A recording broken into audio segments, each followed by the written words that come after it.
अस्सलामुअलैकुम वरहमतुल्लाहि वबरकातुहू।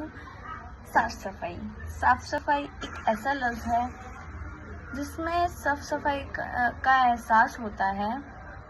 हमें सिर्फ अपने घर में साफ़ सफाई नहीं रखना चाहिए बल्कि आसपास के इलाकों में भी सफाई रखना चाहिए। हमें हमारे सर सिखाते हैं कि अपने घर में सफाई रखो, बाहर में सफाई रखो, अपने इलाकों में सफाई रखो, लेकिन हम उनकी बात एक कान से सुनते दूसरे कान से निकाल देते।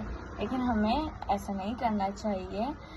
दूसरों की क्या बात करें, हमारे गली की जो आंटियां हैं वो अपने दरवाजे के कचरे दूसरे के दरवाजे पर पहुंचा देती हैं। सुबह उठकर देखो तो पूरा ढेर पड़ा रहता है।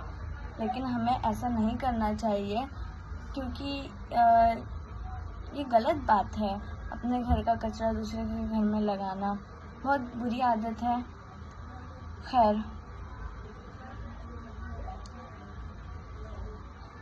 हमें अपने अतराफ में गंदगी देखकर दूसरों को ऐसा नहीं बोलना चाहिए कि आपने किया। अगर आपको दिख रहा है तो आप उठा दो। और हमें अपने गली को, अपने मोहल्लों को साफ रखने के साथ ही अपने घर को भी साफ रखना चाहिए। उसमें अपना जो डस्टबिन है वो 2 बनाना चाहिए, एक सूखे कचरे वाला और एक गीले कचरे वाला।